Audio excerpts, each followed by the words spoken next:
This next lecture is on slope and average rate of change, which is one of the most fundamental topics in algebra as well as pre-calculus, and as you move on to more advanced topics such as calculus, this type of thing will appear again and again. It's extremely important. So it starts with just finding a slope of a pair of points. So how does that work? Well, if you're given your pair of points, let's say in general the pair is x1, y1 and x2, y2, then the slope is generally denoted, m, we reserve m for slope, and geometrically this is the rise over the run. But algebraically, this is just a change in the y's divided by the change in the x's. So that would be y2 minus y1, the change in y over the change in x. So x2 minus x1. So this is actually how you calculate the slope. Another way that you might see this denoted is delta y over delta x. So delta meaning change, so the difference between them, right? So the change in y over the change in x. Okay, which is a measure of the average rate of change, actually. Okay, but let's work out some examples specifically. So let's find the slope of the line through the given pair of points. Okay, and then we'll plot each pair of points and draw the line through them. All right, so here's our pair. So let's find the slope of the line through this pair of points. So a pair of points determines a line, and which determines a slope. Okay, you could also determine a line from a slope in one of those points. So you could see why slope is so fundamental. But let's actually calculate this. So m in this particular example, we'll just do the change in y. So we'll do 6 minus 2 over the change in x. So that would be minus 1 minus 3. Okay, now keep in mind that, remember that this is very paired very specifically. So the 6 is paired with a negative 1, and the 2 is paired with the negative 3. So once I've chosen to do 6 minus 2, then I must do negative 1 minus negative 3. You can't... So once you make the choice of which order you want to do the subtraction in the numerator, you have to do that same order for the denominator. Okay, so continuing, simplifying, so this would be 4 divided by what? So 1, the minus is actually a plus now. So this is actually 4 over 2, which is 2. So the slope is 2. The change in the y versus the change in the x, that ratio. Okay, so let's plot the points. So if these were indexed by 1s, so, if this is negative 1, negative 2, negative 3, so negative 3 up to, we're going to go here, okay, and negative 1, positive 6. So 1, 2, 3, 4, 5, 6. Right, so there's your negative 3, 2, and your negative 1, 6, and the line that goes through them. Right, so let's draw that as best as we can. So there's 1.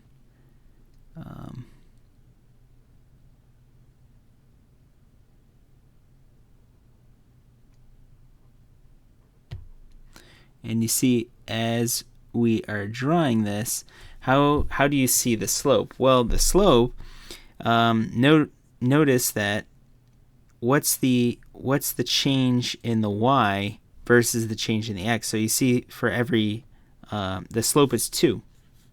So the rise, you see the ratio is 2 to 1. So it's going to rise 2 versus the run of 1. So you could do the change over more x's. So let's say that I change 2 in the x. Well, then I should go up 4. 1, 2, 3, 4, and I do, right? The ratio of 4 over 2 still reduces to 2, though. Okay? So the slope is that measure, that rate of change, the ratio. Okay. Did we do everything? Then plot each pair of points and draw the line through them. So that's good.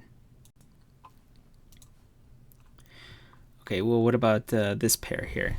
Okay, so maybe let's draw it first and see if our calculation matches that. So -2, so -1, -2, and then -1 would be here. And then 3, 1, 2, 3, -5, 1, 2, 3, 4, 5.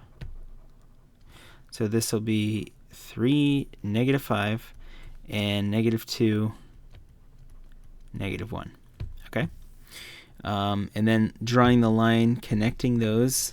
Let's try to do that as best as we can.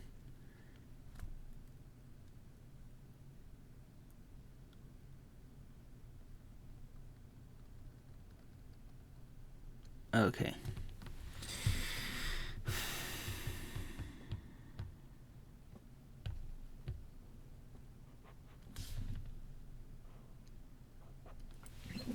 Okay.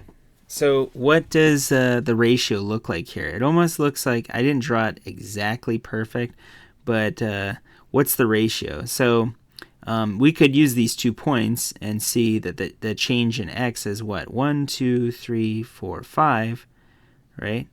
Or I guess you could say it's -5 depending on the order, but the rise is 1, 2, 3, 4. Okay, so let's calculate that. So slope here, right? M. So change in y's. Let's do -5 minus -1. Okay, divided by the change in x's. So since I chose to do -5 first, I have to do 3 first, and then minus -2. And simplify. So this will be -5, negative is +1, over 3, negative is +2. So this is -4 over 5. Okay, so see the rise is actually negative, so you're going down. So go down 1, 2, 3, 4, and then we will run +5. So 1, 2, 3, 4, 5. So that matches what we said. All right, so there's the slope, and we can see that here. Right. You don't have to draw that in, but it is good to see that it does match our calculation. Okay, so when we say rise, but if it's negative, then it's going in the negative direction, just like positive y is up and negative y is down, right? So down 4, but then positive x and positive 5, right?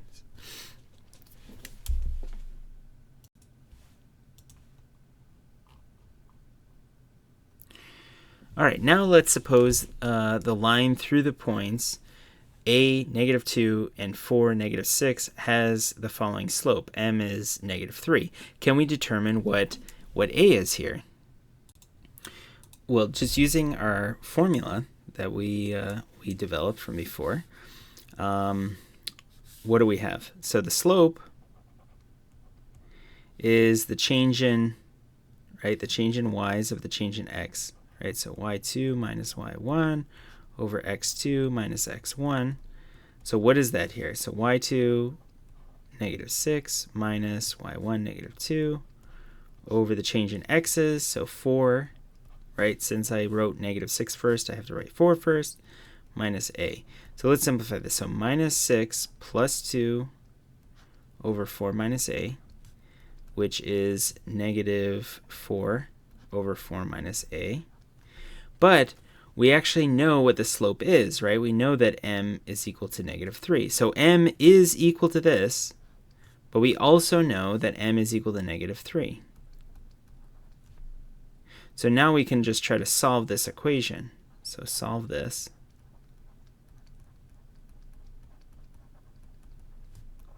For a. Okay. So how do we proceed? We could cross multiply to bring this denominator over here. So we'll have -4 equals -3 times 4 minus a, and distribute. So then we'd have -12, and then distributing this negative 3 in. So we get negative 12, but then we'll have positive 3a. Add the 12 over.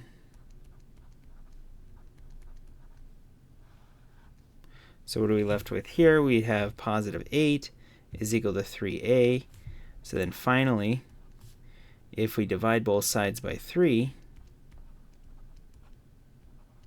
then we get our answer, right? So this reduction, so we have our a, it looks like it should be 8 over 3. Now one thing that's really nice that you can use with slopes is you can make parallel lines and perpendicular lines to your given line knowing this slope information. Okay, so let's say that I was given a line and I had to figure out a parallel line. Well, a fundamental property for parallel lines is the following. So parallel lines actually have to have the same, they have to have the same slope. Okay, so parallel lines must have the same slope.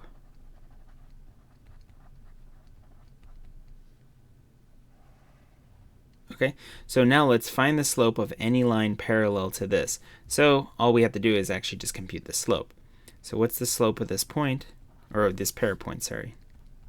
You can't just say the slope of a point. It's not enough to determine a slope of a line. Right? There's infinitely many lines that go through one point, but only one line goes through both of those.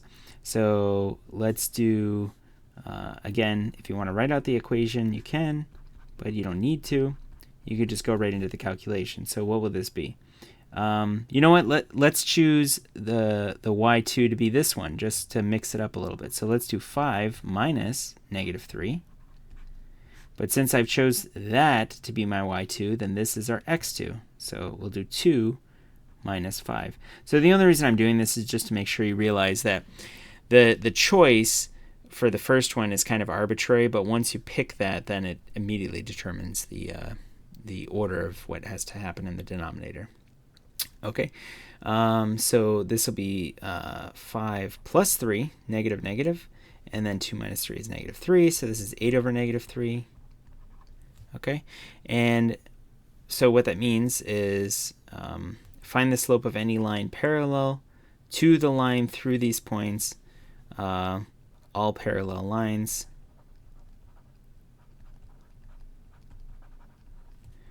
Will also have slope m equals 8 over negative 3, which is the same thing as saying, you know, that negative I could put in the numerator or out here. It doesn't matter, but yeah, that's it.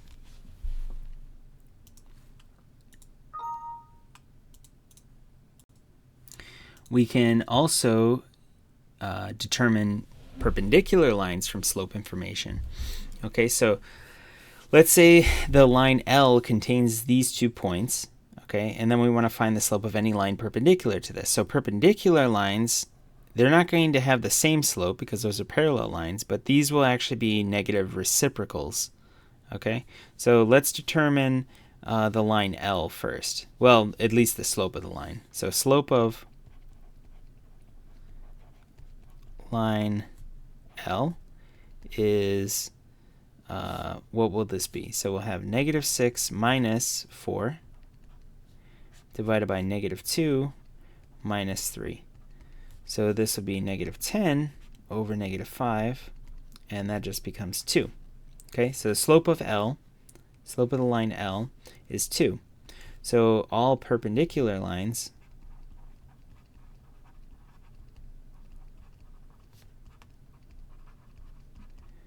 to the line L will have slope m equals negative 1 over the slope of L. Okay, so this is what I was talking about, the negative reciprocal. Okay, so perpendicular lines, they will always have this type of slope. So once you determine a line, then the perpendicular lines will be the negative reciprocal. So -1 over the slope that you determined. So what is that? So, well, that's just -1 over what you calculated. So find the slope of any line perpendicular to that. That's it. That's the slope, -1/2. Another instance where slopes appear is calculating what's called the average rate of change. So if you have some kind of general function that's defined and you're looking over a particular interval of that function, we can compute the average rate of change, which is just another slope calculation, but it's a very fundamental one. So let's say that we have this function here, okay, and it's defined over this interval. There's actually no restriction, so the domain of this function would actually be, if it wasn't specified, it would be all real numbers. But we're going to look over this interval here. Okay, so what are we really looking for here? The quick answer is to just kind of give you what the formula really is, right? So what is it? So the average rate of change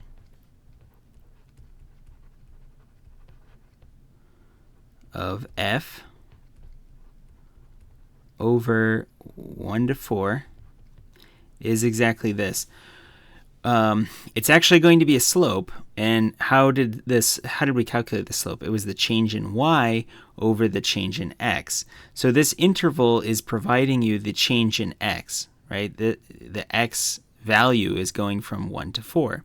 So the change in x will be 4 minus 1. Well, somehow that came out to look like a 9. Let me erase this. Okay, so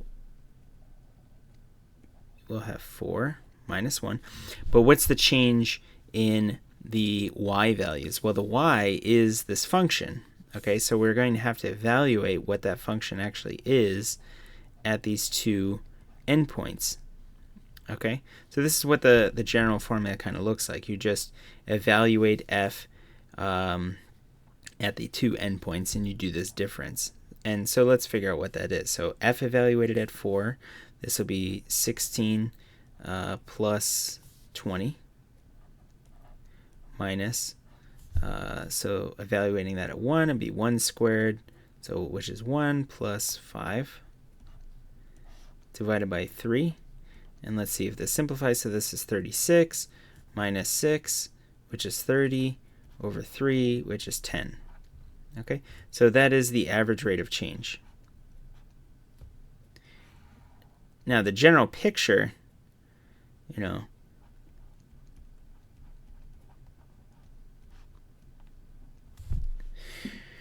we could actually plot this function, okay? This is just going to be a rough sketch, okay? But so 0, -5.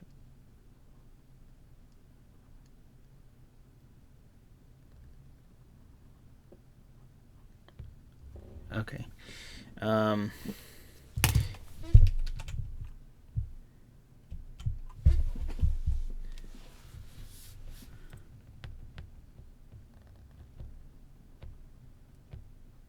Okay, now this is not a line, right?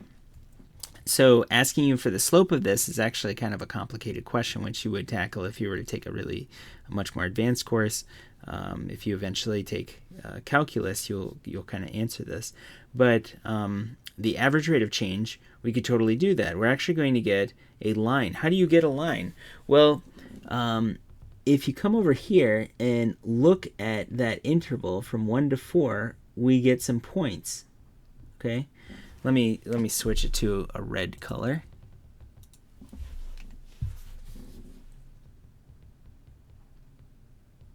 And we'll get this point up here, right?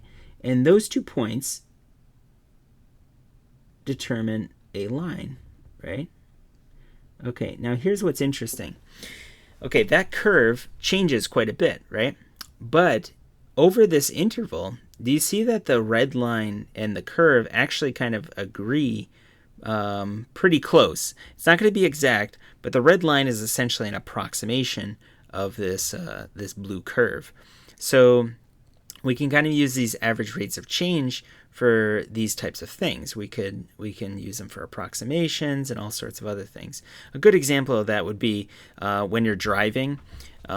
You are looking at your speedometer and it's giving you an exact value, but you could also compute for your speed, but you could compute your speed or velocity over sort of a greater distance and get sort of an average, and that average won't tell you exactly what you were doing at every point during that trip, but it'll give you a good estimate of that. Okay, so the average rate of change is actually the slope of this red line. So the average rate of change of f over that specific interval. You see, if I change the interval, it's going to give me a different line. Like if I did from 1 to this value over here, like -5, that would give me a completely different line. But over this interval is the slope of this red line, which would calculate to exactly this, the change in y over the change in x, right? The x values change, 4 minus 1, and the y values change from f evaluated at 4 and f evaluated at 1, okay? So that should give you sort of a geometric picture. So there is a reason for doing this calculation, but that's how you do it. Let's try to do the same thing for another example. So let's compute the average rate of change for this function f of x is 2x squared minus 4 on this interval here. All right, so what's the calculation? So average rate of change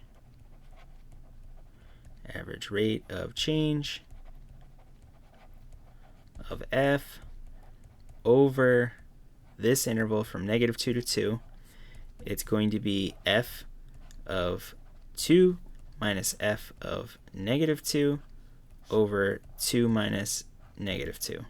Okay, if you want the general formula, the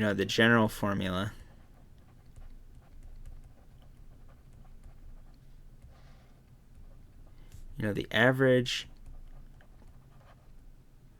rate of change of f over a to b, so let's say your interval is between a and b, it's going to be f of b minus f of a over b minus a, which is what we did up here and what we're doing down here, right? So the a is -2 and the b is 2, right? So b comes first, so f of 2 minus f of -2 and 2 minus -2. So that's the general formula that you saw in the text, but let's simplify this. Okay, so 2 times 2 squared minus 4 minus 2 times -2 squared minus 4 over, this will be plus 2, so this will be a 4. So what do we get? 2 times 4 is 8, right? 8 minus 4 is 4. And we're going to get the same thing for this because this is going to be positive squared. So what are we actually getting? So 8 minus 4 is 4. 4 minus 4 is 0. So we'll get a 0 up in the numerator. And that's perfectly fine. You can divide 0 by anything. It's a problem if you divide something by 0. But this is 0. So that's it. That's the average rate of change. Does that make geometric sense? Well, kind of continuing with a picture, you could plot that function, actually. Okay. How would you do that? Well, we're going to see how to plot these things, but I'm just going to spoil it a little bit for you. And right, the general picture for this is going to look something like this. Okay. And this interval that we're talking about over here is going to give us 2 points like the following.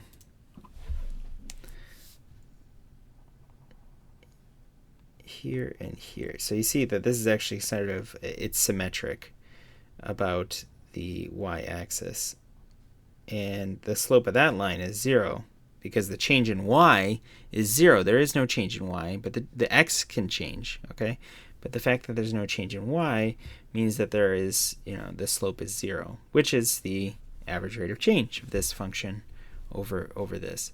So I encourage you to think about, well, okay, what if we made this from, negative a to a? Would that be the same thing no matter what a is? Well, that tells you something about the symmetry of that function, and that's a special kind of function. This is called an even function. So we'll see these types of properties as we study more advanced things, but that's a really nice little connection, between slope and average rate of change.